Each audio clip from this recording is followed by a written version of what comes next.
26 જાન્યુઆરીએ પ્રજાસત્તાક દિવસે જો ખેડૂતો ટ્રેક્ટર સાથે આગળ વધશે તો હું લોહિયાર ક્રાંતિ જોઈ રહ્યો છું. ખેડૂતોનું લોહી રેડાશે. સરકાર આવી હિંસા કરતા કોઈ અચકાશે નહીં. હિંસાથી ટેવાયેલી આ સરકાર છે. આપણું ગોધરાનો હોય કે પુલવામા હોય કે દુનિયાભરનું હોય કે અક્ષરધામ હોય, અમને કોઈ શરમ નથી કે લોહી વહે તો ભલે વહે, અમારું તરફાણું ભરાય. એના માટે અદાણી અંબાણીના ઘેર ગીરો મુકાયેલી આ સરકાર આ કાયદા જો પાછા નહીં લે તો દેશમાં એક નવી ક્રાંતિ થશે. ખેડૂતોનો પ્રશ્ન નથી, પ્રશ્ન આમ પબ્લિકનો પણ છે.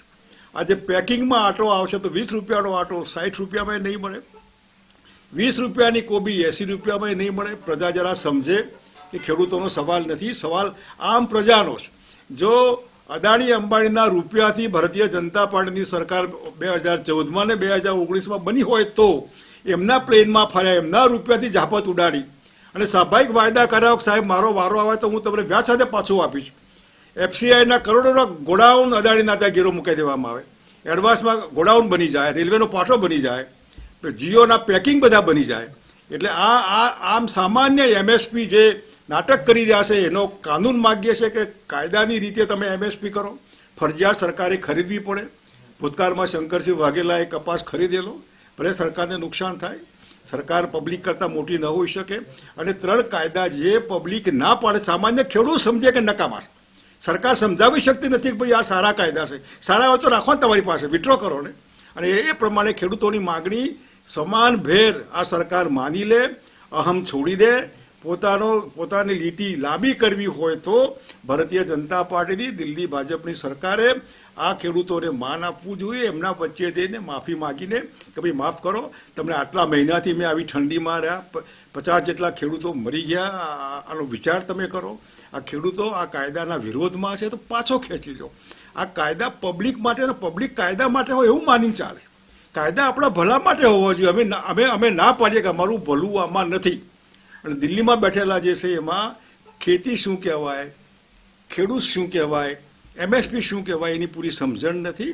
અને વનમેન શો જેવું જે તંત્ર ચાલે છે એમાં આવનાર દિવસોમાં ભયંકર સંઘર્ષ જો અહમ સરકાર નહીં છોડે તો હું જોઈ રહ્યો છું. જલિયાનવાલા બાગની પુનરાવૃત્તિ થાય તો એ કહેવાય નહીં. આ તો ટેવાયેલા છે આ લોકો, માટે એમને હું સાવધાન કરવા માગું છું કે લાઇટલી ન લ્યો, આ ગંભીરતાથી લ્યો, અહંકાર છોડો. પબ્લિક જ તમને બેસાડે છે, પબ્લિક તમને ધારશે તો ઉઠાડી મૂકશે, બહુ જલ્દી ઉઠાડશે. 24 સુધી રાહ નહીં જોવી પડે. ખાસ બધાને વિદાય કરવા માટે ગયો હતો. ગુજરાતમાં વિદાયમાં એટલા માટે કાર્યક્રમ નહીં રાખેલો કે વચ્ચે મેં કાર્યક્રમ જાહેર કરેલો, મને ખુદ ઓમ ડિટેન કરેલો, ઓમ જેને હોમ ક્વોરન્ટાઇન કહેવાય એવું. લગભગ 82 જેટલા કાર્યકર્તાઓ પોલીસ પકડીને સ્ટેડિયમમાં લઈ ગઈ હતી, પછી સાંજે છોડી મૂકેલા. આજે પણ બધા 100 જેટલા કિસાન કાર્યકર્તાઓને વોરિયરને વિદાય કરીને આવ્યો છું. અનુકૂળતાએ હું પણ ત્યાં દિલ્હી જઈને એ લોકોનો કોઈ બીજો પ્રોબ્લેમ નહીં હોય તો હું પણ જઈને બધા મિત્રોને સહાનુભૂતિના 2 શબ્દો કહેવા માટે જવાનો છું. ઓકે.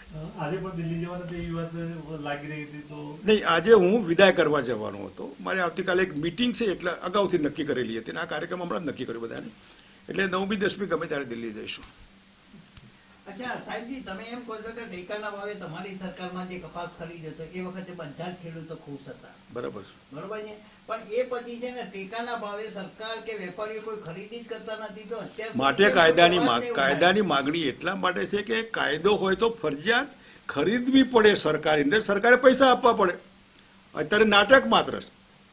અત્યારે એમએસપી સરકાર ખરીદતી નથી, જાહેરાત કરે દોઢા ભાવના, પણ જે ભાવ 5 વર્ષ પહેલા હતો અમુક રૂપિયાની એમએસપી હતું એટલું જ એમએસપી આજે પડશે. એમએસપી ભાવ વધારે છે પણ ક્વોન્ટિટી તમે ખરીદી એ ઓછી ખરીદી છે.